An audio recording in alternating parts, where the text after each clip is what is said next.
The encounter. The morning sun spilled golden light across the sprawling Langston estate, illuminating the manicured lawns, marble fountains, and the endless rows of roses that had been trimmed so perfectly that not a petal dared to lean out of line. From the high balcony of his study, Edward Langston surveyed his kingdom with the calm authority of a man who believed control was the only way to keep chaos from slipping into his world. His silver hair gleamed against the dark cut of his Italian suit, his expression sharp and unyielding as he ended another international phone call. To the world, he was a figure of precision and dominance, an empire builder whose word could shift markets. Yet even as he commanded his empire, there was one area of his life where his control faltered, one wound that no fortune could heal, and it sat quietly in the form of his only daughter, Emily. Emily was 11, with wide blue eyes that carried her late mother's warmth and an inquisitive spirit that no amount of pressure could suppress. But she struggled to meet her father's relentless expectations. Tutors had been summoned from prestigious universities, specialists flown in from across the globe, all to teach her mathematics, science, and languages. Yet none of it seemed to stay. It was not that Emily lacked intelligence. She had an imagination that could spin stories out of shadows, a curiosity that reached beyond her years. But the rigid systems and sterile lessons left her cold, confused, and deeply disconnected. Edward mistook her difficulty for weakness and treated it like another problem to be solved with money. To him, excellence was non-negotiable. To Emily, excellence felt like a prison cell, shutting her away from joy and creativity. That morning, Emily sat in the cavernous learning suite of the house, a room equipped with touchscreen walls, robotic teaching assistants, and rows of first-edition volumes her father had acquired at auctions. She should have been working with Dr. Hartwell, a man whose 3 doctorates had cost Edward more than some corporate mergers. But Emily's mind had drifted again. Numbers swam before her eyes, meaningless squiggles on a board. Dr. Hartwell droned on, his voice as dry as the chalk dust he never touched because his lessons were projected in flawless digital displays. Yet Emily's eyes were fixed on the world outside the tall window.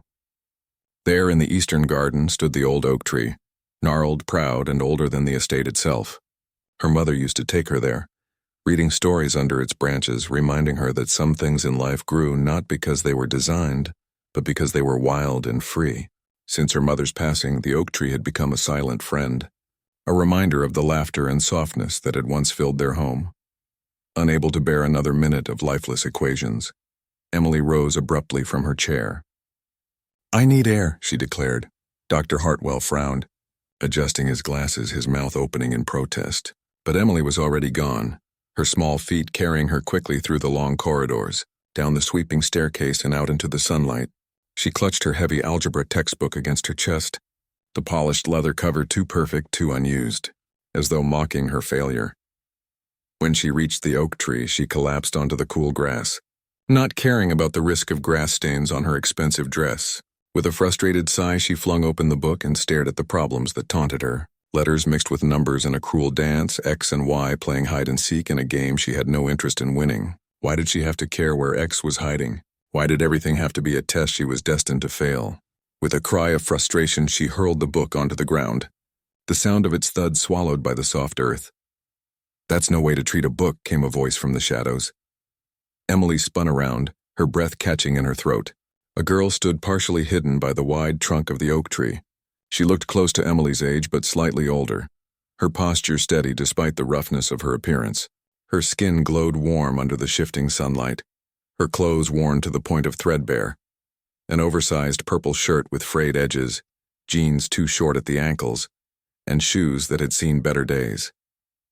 Her hair was braided neatly, though stray strands had slipped free, framing her face in quiet defiance. Emily blinked, stunned. "Who are you? How did you get in here?" The girl stepped forward slowly, her eyes steady, her tone calm, but carrying a confidence Emily had rarely heard even from adults. "Name's Amara," she said, picking up the algebra book Emily had tossed.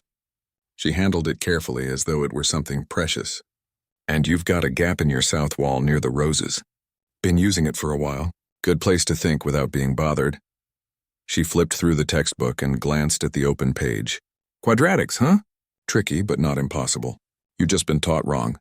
Emily frowned, crossing her arms. "Wrong? My tutors went to Princeton." Amara chuckled, though there was no malice in it. And yet here you are, tossing the book. Maybe the problem ain't you. It's the way they're teaching. She crouched down, pulled a stick from the ground, and began drawing in the dirt. Let me show you. With swift, practiced movements, Amara sketched out numbers and symbols, but she didn't explain them like Dr. Hartwell did. She told a story. Say you're planning a party. You've got a budget. That's one number. The cake costs this much per guest, decorations cost that much. Now, if you want to invite people without running out of money, you gotta figure out how many you can afford. That's algebra. That's your ex. Emily leaned forward despite herself, curiosity sparking in her chest. She watched as Amara transformed meaningless letters into real choices, real possibilities. The math no longer floated like fog, it landed real and solid. But no one explained it like that, Emily whispered. Because they forgot what learning's supposed to feel like, Amara replied. My mama used to say education isn't about filling your head, it's about lighting a fire. If you don't care about the fire, the numbers won't mean a thing. For the next hour, the two girls sat together in the shade of the oak tree. Amara explained algebra like music, weaving patterns through the rhythm of clapping hands. She linked geometry to the spiral of leaves, statistics to the way birds flocked together. Emily, who had spent years shrinking under tutors' disapproval, found herself laughing, leaning in, asking questions eagerly. Her face lit with joy she had almost forgotten how to feel. Unbeknownst to them, high above on the balcony of his office, Edward Langston stood frozen, his phone silent in his hand. He had stepped outside mid-call, his gaze falling upon the most unexpected scene. His daughter, the one who barely smiled during lessons, was laughing with a stranger. Not just any stranger, but a ragged, dirt-smudged child sitting on his estate like she belonged there. His first instinct was fury. How dare someone breach his carefully guarded grounds? How dare a nobody intrude upon his daughter? Yet before he could summon the guards, something made him pause. Emily was holding the stick, solving a problem in the dirt, narrating with confidence, her eyes shining. It was the first time in years Edward had seen her look alive, truly alive. He clenched his jaw, torn between instinct and curiosity, then began walking down the lawn, his polished shoes cutting through the grass. Emily! His voice was sharp, cutting through the air like a blade. Emily startled, her joy draining instantly while Amara rose to her feet, meeting his gaze without flinching. Daddy, this is Amara. She was just helping me. Helping you? Edward's tone dripped disbelief. Get inside now! But, Dad, now. Emily hesitated, her face a storm of defiance and desperation. She explains it better than anyone. Better than Dr. Hartwell, for once I understand. Edward's hand tightened around his phone. He opened his mouth to order security, but something in his daughter's trembling voice stopped him. She wasn't rebelling. She was pleading. Amara spoke then, her voice steady despite the power that towered over her. Sir, I didn't mean trouble. I just saw she was struggling. Sometimes all someone needs is a different way of seeing. Edward's eyes narrowed. And where is your mother now if she taught you all this? A shadow passed across Amara's face, quickly hidden, gone. But her lessons aren't. Emily stepped forward, clutching the stick like a weapon against despair. She bent down and solved another equation, her small voice urgent. See, it makes sense now. X isn't just a mystery. It's an answer waiting for me. For the first time, Edward didn't see failure in his daughter's work. He saw hope. His voice softened, though his words did not. Leave, he said to Amara, though less sharply. If I see you here again, I'll call the police. Amara nodded quietly and turned to go. Before she left, she looked once more at Emily. Remember, math is just patterns. You're smart enough to see them all. Then she slipped through the roses and was gone. Emily's eyes brimmed with tears as she turned on her father. She was the first person who ever made me feel smart. And you ruined it. Just like you ruin everything. She bolted toward the house, leaving Edward alone beneath the oak tree. For a long time he stood there, staring at the equations etched in the dirt. Against his will, he knelt down, his pristine suit brushing the earth, his hand tracing the unfamiliar yet brilliant logic. He realized then that for all his wealth, for all his power, he had never seen learning explained with such simple brilliance. And the face of the girl who had done it haunted him, her fire burning against the darkness of his carefully controlled world. The spark. The rain came softly the next morning, a gray drizzle that washed over the marble statues and trickled down the windows of the Langston estate. Inside, Edward sat at the long mahogany dining table with a cup of coffee, his tablet balanced in front of him. Quarterly reports scrolled across the screen, full of numbers and projections that should have commanded his complete attention. Yet his mind kept drifting away from the neat graphs and into the dirt beneath the old oak tree where, just yesterday, a homeless girl had sketched equations with a stick and lit a spark in his daughter that no polished tutor had ever managed to ignite. Edward's empire was built on patterns and numbers. He could calculate risk like most men calculated their grocery lists. He could read market trends as if they were written in plain English, and he could project revenue with surgical precision.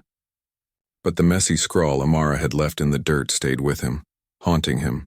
The lines had been crude, drawn by a hand that clearly had no access to refined tools. Yet the logic behind them was undeniable. Even more troubling was the look in his daughter's eyes as she worked through them.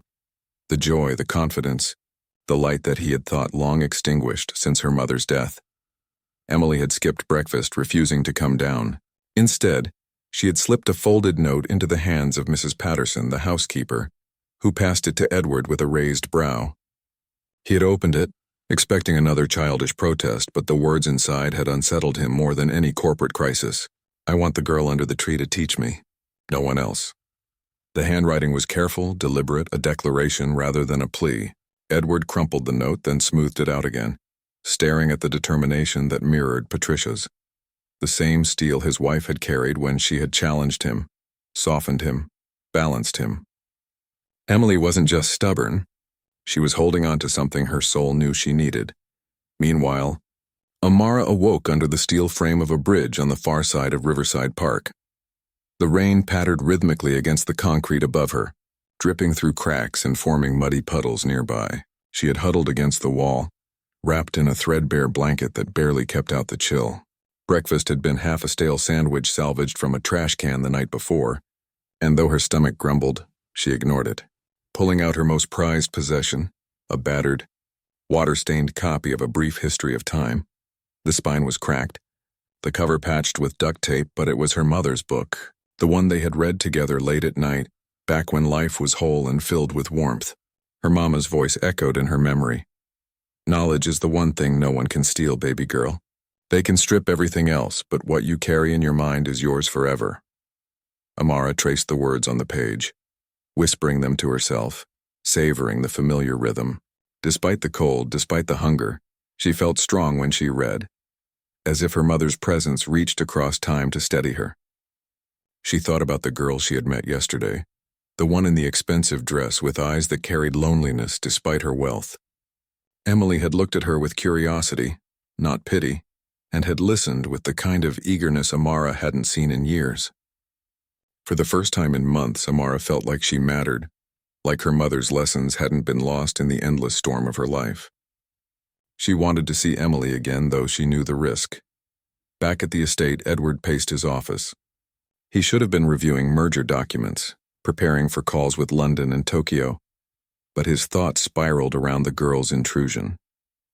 He prided himself on control, yet yesterday he had lost control. Lost it to a stranger who should never have set foot on his property. He told himself that allowing her presence had been a mistake, that Emily's attachment was dangerous. But beneath the excuses pulsed a different truth. He had seen something in Amara that unnerved him. Her brilliance was raw, unrefined, and undeniable. She was a spark in the shadows, and Emily had caught fire because of her. By afternoon, the drizzle had faded, leaving the air cool and fresh. Emily sat at her window, chin resting on her hands as she stared toward the oak tree. She wondered if Amara would come back. Part of her feared her father's threat had scared the girl away forever, but another part, a stronger, stubborn part, hoped Amara was brave enough to defy him. She had brought her textbook to the window, flipping through the problems, but without Amara's explanations, the numbers returned to their mocking silence. Frustration bubbled inside her until she saw movement near the roses. Her heart leapt. There she was. Amara, slipping carefully through the hidden gap in the wall, her shirt catching slightly on the thorns, tearing just a little more. Emily bolted from her room, her small feet pounding down the hallways, ignoring the startled looks of staff. She burst into the garden, her breath catching as she reached the oak tree. "You came back," she gasped. joy spilling out of her voice. Amara grinned faintly, settling against the trunk. Didn't think I would, huh? Probably shouldn't have. Your dad didn't look too happy yesterday. Emily shook her head, eyes bright. He's never happy. Not really. Not since Mom died, but you make things different. You make math feel alive. She pulled out her textbook eagerly. Can you show me more? For the next hour, they sat together once again, their voices weaving into the quiet garden. Amara spoke of history hidden in numbers, of Arabic scholars who had shaped algebra, of women mathematicians whose names were nearly forgotten. She held up a fallen leaf, tracing the spiral of veins. See this? It follows something called the Fibonacci sequence. Same pattern you'll see in seashells and galaxies, even in the way your face is shaped. Math isn't locked in books, it's everywhere. It's the rhythm of life itself. Emily scribbled furiously in her notebook, her handwriting messy as her excitement grew. How do you know all this? Were you in a special school before? Amara hesitated, her eyes darkening. Before I lost my home? Yeah, I was. My mama was a teacher, a real one. She didn't just drill facts. She showed me how to see the world in patterns, in stories. She said teaching was about lighting fires, not filling buckets. She lit one in me and I never let it die. Emily swallowed hard. What happened to her? For a long moment, Amara was silent, her gaze distant. Finally, she whispered, cancer. It was quick and expensive. My daddy tried, but when the bills piled up, he broke. We lost everything. She turned away, blinking hard, unwilling to let tears show. Emily reached out, placing a small hand on Amara's arm. I'm sorry. From his study window, Edward watched them again, his eyes narrowing. He had noticed Amara's return on the security monitors and had been about to call the guards, but he stopped himself. He saw Emily's posture, relaxed, alive, and heard the faint sound of her laughter carried on the breeze. He hadn't heard that sound in so long that it pierced through his armor. Then his phone buzzed with an email from Dr. Hartwell. Without significant changes to Emily's learning environment, I cannot continue as her tutor. She has become completely uncooperative. Edward almost laughed. The man with 3 doctorates couldn't reach his daughter, but a homeless child could. The irony tasted bitter and undeniable. At last, Edward made a decision that startled even himself. Instead of calling security, he walked out into the garden, his steps deliberate. Both girls froze when they saw him, Emily tensing as though expecting punishment. Dad, please don't, she began. Edward raised a hand. I'm not here to send anyone away. His gaze fixed on Amara. I'm here to listen. Show me what you taught her. Amara studied him carefully, searching for mockery or cruelty, but found only guarded curiosity. Slowly, she picked up the stick and began drawing again. Your daughter's not struggling because she's incapable, Mr. Langston. She's struggling because she's being taught in ways that don't mean anything to her. Math isn't just formulas, it's patterns. You, of all people, should understand. You run a company. You deal with fixed and variable costs, break-even points, growth projections. That's algebra. But if you give it without a story, it's empty. Edward knelt down, his $1,000 suit brushing against the dirt. Against his better judgment, he followed her explanation. She was right. The numbers weren't foreign. They were the same ones he maneuvered daily in boardrooms. She had stripped away the pretension, showing the living structure beneath. Where did you learn to teach like this? He asked quietly. Survival, Amara said simply. When you're hungry, you figure out how many cans you need to turn in to buy food. When you're cold, you calculate how to keep heat from escaping. Math isn't abstract when your life depends on it. My mama taught me that. Edward's chest tightened. He looked at Emily, who was glowing with newfound confidence, and at Amara, who, despite her ragged clothes, carried herself with the dignity of a scholar. For the first time in years, Edward felt something shift inside him, an unease that came not from failure but from the realization that all his wealth, all his strategies had blinded him to the truth standing in the dirt before him. That night, as Emily drifted to sleep with her notebook beside her, Edward sat in his study alone. His empire's numbers glowed on the screen, steady and strong, but his mind was consumed by different calculations, ones that measured not profit, but the value of a spark. And for the first time in decades, Edward Langston wasn't sure he had the answer. The past revealed. The days that followed unfolded like a quiet storm inside the Langston estate. On the surface, everything seemed unchanged. The staff moved about with their usual precision. The gardens remained immaculate, and Edward continued his endless cycle of conference calls and board meetings. Yet beneath that polished rhythm, a subtle shift had taken place.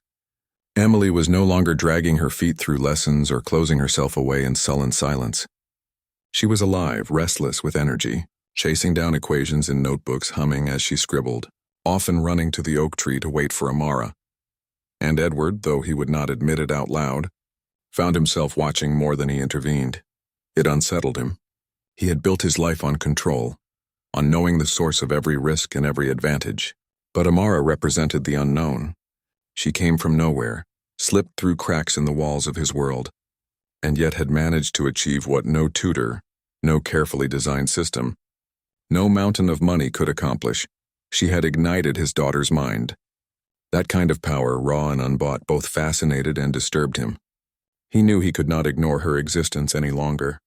If she was going to be near Emily, he needed to know who she was, where she came from, and whether she was safe. So Edward did what he always did when confronted with uncertainty.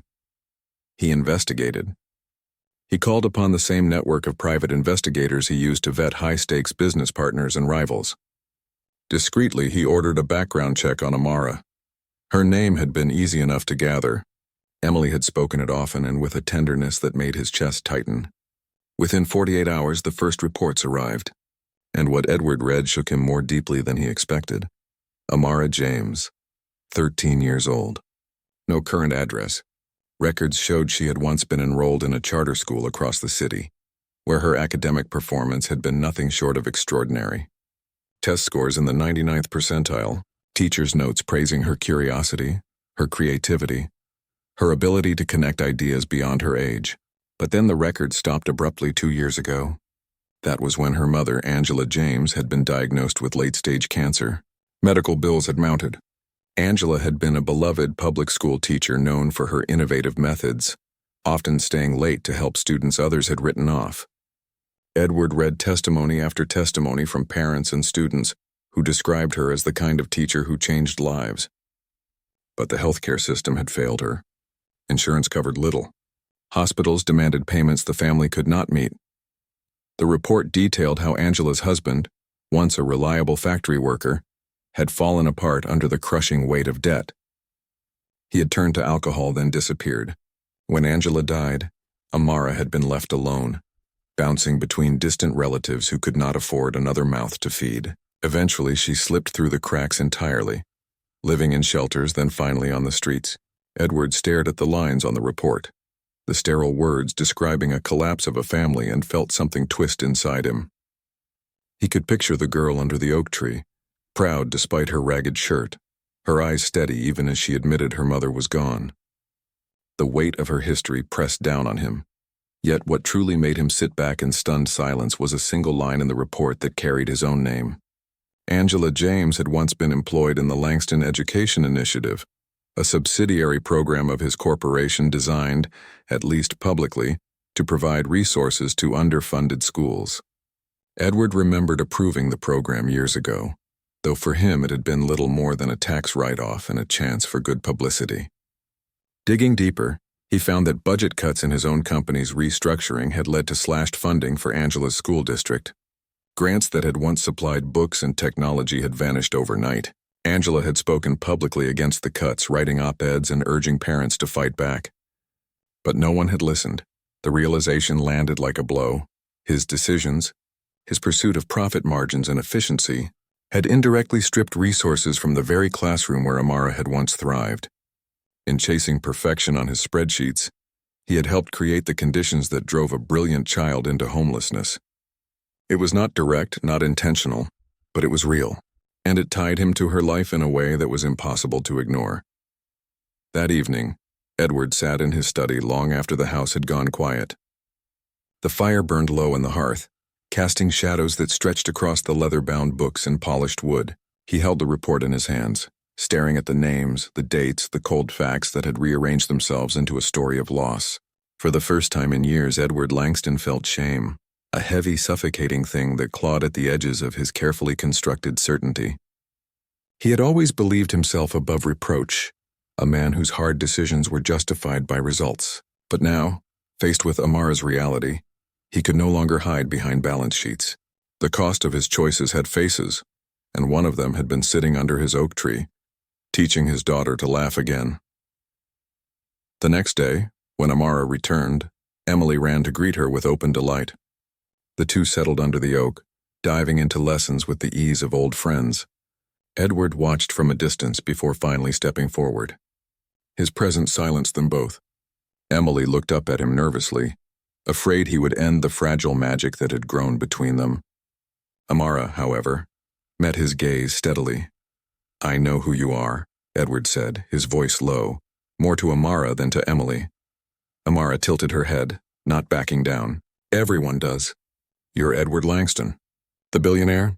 "No," Edward said sharply. "I mean, I know who you are. I know about your mother, about what happened." For the first time, Amara's expression cracked. Pain flickered across her face, quickly masked by defiance. "And what? You gonna tell me I don't belong here? That I should have disappeared like everyone expected?" Edward swallowed. The words he had prepared, the justifications, the explanations, died on his tongue. Instead, he found himself saying something he hadn't expected. "Your mother worked for one of my programs. I didn't know her personally, but I know I failed her. My company failed her." Amara blinked, stunned by the confession. For a moment, silence stretched between them, filled only by the whisper of the wind through the oak leaves. Emily glanced between them, confused, sensing the tension but not fully understanding. "My mama used to fight for her students," Amara said finally, her voice steady despite the tremor in her eyes. "She believed every kid deserved a chance. Even when we didn't have enough at home, she'd give her last bit of energy to teach someone else. And when she needed help, the system, your system, turned its back." Edward closed his eyes briefly. Her words cut deeper than any business rival's attack ever had. He opened them again, forcing himself to meet her gaze. "You're right." The admission felt strange, heavy on his tongue. He rarely admitted fault to anyone, yet here he was, kneeling in the dirt of his own garden, confessing failure to a child. Emily's small voice broke through the silence. "Dad, what's going on?" Edward looked at his daughter, then back at Amara. "The truth," he said quietly. "We're all living in the truth now." That night, Edward lay awake, staring at the ceiling of his vast bedroom.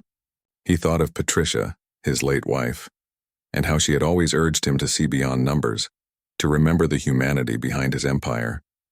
He thought of Emily, whose spark had nearly been extinguished by his relentless expectations. And he thought of Amara, who, despite losing everything, carried a fire that not even the cruelest circumstances had managed to snuff out. For the first time, Edward Langston began to wonder whether the empire he had built had been constructed not just on ambition, but on sacrifices he had never fully acknowledged. The turning point, the following weeks, marked a transformation that not even Edward, with all his billions and his armies of advisors, could have predicted. The Langston estate, once a place of silence and order, began to hum with an energy that had been absent for years.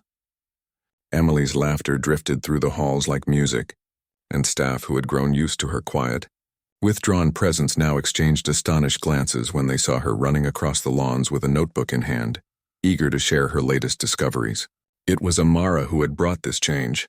She had slipped through the cracks of Edward's fortress-like world, and rather than destabilize it, she had breathed new life into its very core. Edward had not officially allowed Amara to stay, but neither had he forced her away. The guards had been instructed discreetly to turn a blind eye when the girl came through the roses. Mrs. Patterson, the housekeeper, began setting aside extra food, a thermos of soup here, a plate of sandwiches there, under the pretense of leftovers. Even the gardener, a gruff man who rarely spoke, had been caught repairing Amara's battered sneakers with glue and thread. Slowly, without Edward's explicit permission, the household itself began to conspire in Amara's favor, as though they too sensed that the spark she carried was too precious to snuff out. Emily's progress was undeniable. Her tutors had once complained of her inability to focus, yet now she woke early to work through problems before breakfast. Her notebooks filled with pages of calculations and sketches of patterns she discovered in the world around her. She explained concepts back to her father with a confidence that startled him. One evening, while reviewing his company's financial reports, Edward had been stunned when Emily leaned over his desk and pointed out a projection error that his analysts had missed. "It's like what Amara showed me," she said, excitement bubbling in her voice. "You didn't account for the variable changing over time." She explained it with a clarity that reminded him painfully of Patricia, his late wife, whose intelligence had always been softened by empathy. In that moment, Edward realized that Emily wasn't just learning math. She was beginning to see the world differently. For Edward, this awakening stirred something he had long buried. He began spending more time under the oak tree with the girls, at first out of curiosity, then out of genuine hunger. He would stand at a distance, listening to Amara's unconventional lessons, and sometimes she would glance at him knowingly before folding business analogies into her teaching. "It's like running a company," she would say, sketching costs and profits into the dirt. And Edward, against his better instincts, found himself kneeling beside her, debating strategies, translating her raw explanations into the precise language of finance. What had once been a gulf between his world and hers began to narrow, bridged by mathematics, patterns, and the undeniable fire of Amara's mind. But the world beyond the estate was not blind. Rumors began to swirl. One afternoon, as Edward entered his office, his assistant laid a glossy tabloid on his desk. The headline screamed across the page, "Billionaire's daughter tutored by homeless child under secret oak tree." The article was accompanied by a grainy photograph, clearly taken from outside the estate, showing Emily and Amara sitting together on the grass, heads bent over a textbook. The piece dripped with speculation. Was Edward exploiting a homeless child for his daughter's gain? Was the Langston heir being exposed to danger? The media, always eager to feast on scandal, framed the story not as one of inspiration but of recklessness. Edward's phone rang incessantly that day. Board members demanded explanations, investors expressed concern about the company's image, and his mother, Margaret Langston, called with her usual mix of icy authority and sharp reproach. "Edward, this is unacceptable," she declared. "You are the face of a multi-billion-dollar empire. Allowing some vagrant child to mix with Emily not only endangers her, but jeopardizes everything we've built. Do you realize the optics? Do you realize the damage this could do?" For once, Edward did not respond with his usual defensive precision. He sat in silence, staring out the window at the oak tree, where he knew the girls were likely sitting at that very moment, blissfully unaware of the storm gathering beyond the estate walls. Finally, he spoke, his voice quieter than usual but carrying a weight that surprised even him. "Mother, what if the optics aren't the point? What if what Emily needs is not another polished tutor, not another shield of wealth, but this girl, this way of learning?" There was a long pause on the other end of the line before Margaret's voice returned, sharp as a blade. "Do not be a fool, Edward. Reputation is everything. Without it, you have nothing." Edward ended the call without another word. He had lived his entire life by those rules, but now, for the first time, he questioned whether they had led him astray. That evening, he gathered Emily and Amara in his study. The fire flickered low, casting warm light on the shelves lined with books that had always felt more decorative than lived in. Emily sat nervously clutching her notebook while Amara remained calm, though her eyes flickered with suspicion. "There's something you both need to know," Edward began, his voice steady. "The world has found out about our arrangement.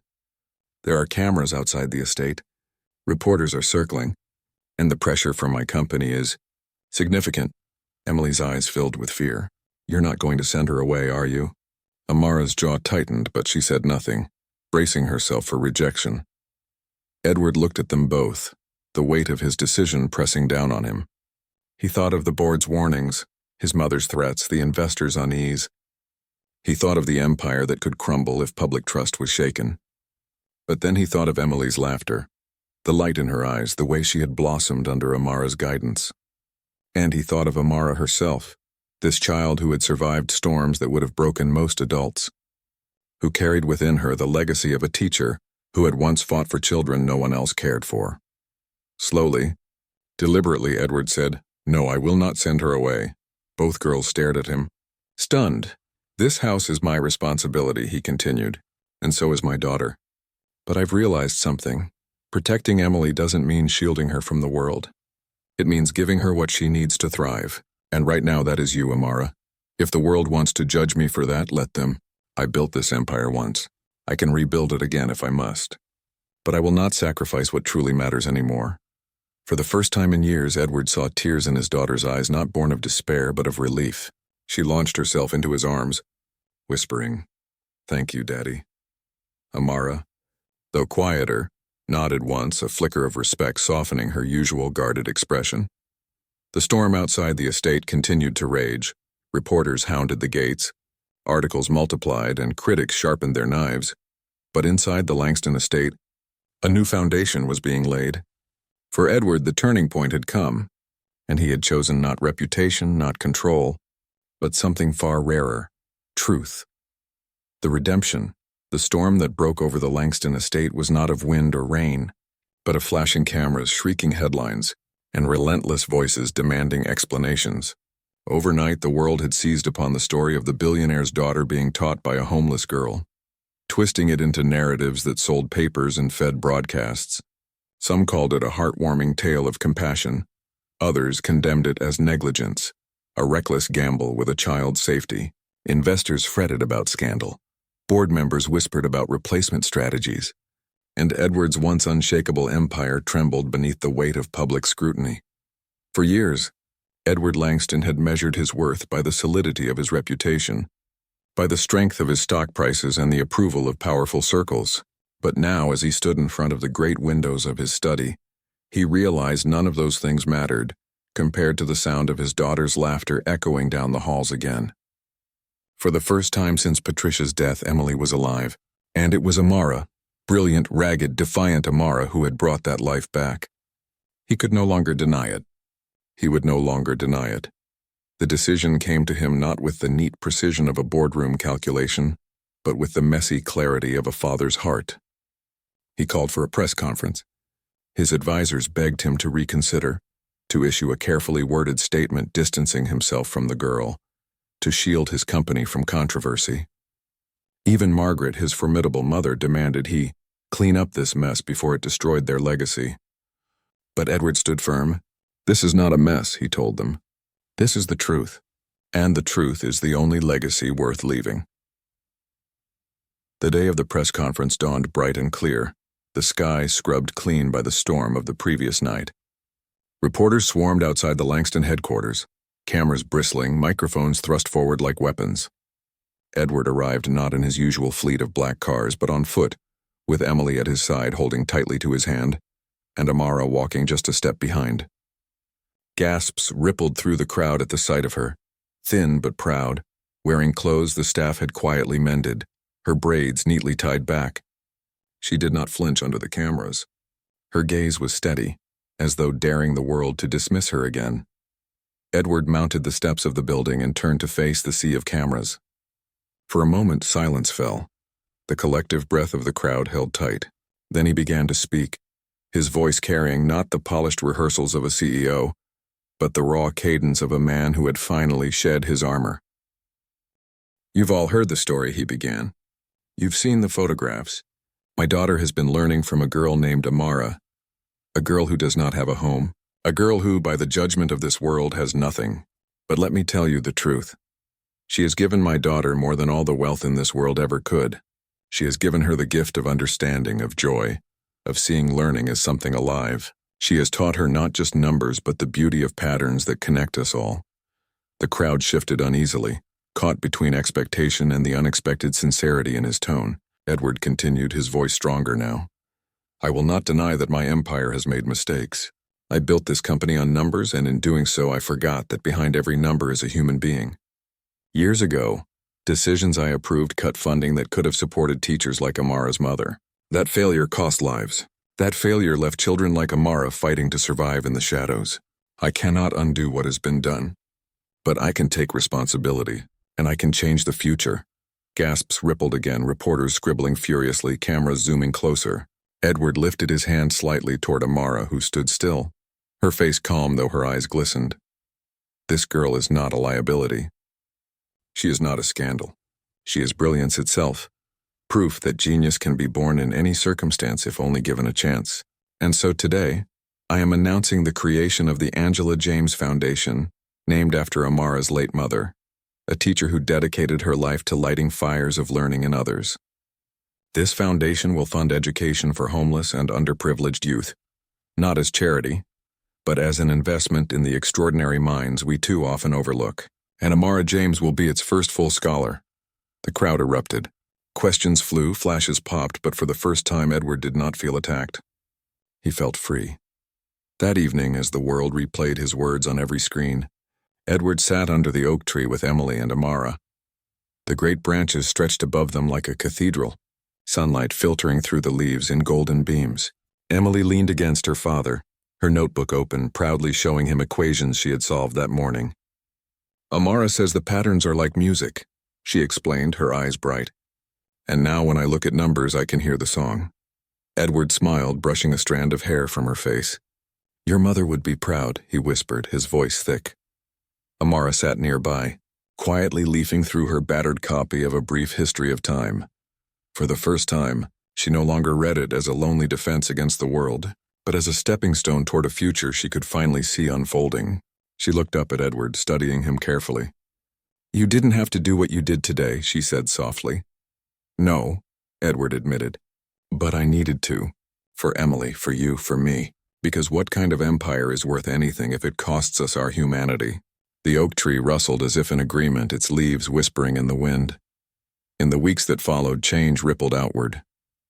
Amara was officially enrolled in one of the city's finest schools, with the foundation covering her tuition, housing, and mentorship. Emily continued to thrive not just in academics, but in confidence, carrying herself with a lightness that reminded the staff of her mother. The Langston estate, once a monument to sterile perfection, became a place of laughter, of arguments over puzzles and lessons, of late nights under the oak tree where numbers were drawn into the dirt like sacred scriptures. For Edward, redemption did not come in a single moment but in countless small choices, choosing to listen instead of command, to nurture instead of control, to remember that behind every chart and projection lay a human story. His empire survived the scandal, though not unchanged. Investors who once demanded silence now applauded his foundation as a bold new venture, and for the first time, Edward did not care whether their approval came from profit or principle. He cared only that he was finally building something that mattered. One quiet evening, as the sun dipped low and painted the sky in hues of fire, Edward, Emily, and Amara sat together under the oak tree. Emily was laughing, her voice ringing clear while Amara added her own teasing comments. Edward leaned back against the trunk, closing his eyes briefly as he let the sound wash over him. For years, this house had been filled with silence, with echoes of loss. Now it pulsed with life again, and Edward knew then, with a certainty no numbers could provide, that this was his true fortune. Not the billions in his accounts, not the empire he had built, but the family he had rebuilt, the lives he had chosen to honor, and the spark that had been passed from a mother to her daughter, from Amara to Emily, from the oak tree into all of them. The world might still whisper, might still speculate, but under the branches of that ancient tree, none of it mattered. What mattered was the laughter, the learning, and the legacy of love that no scandal, no empire, and no storm could ever take away.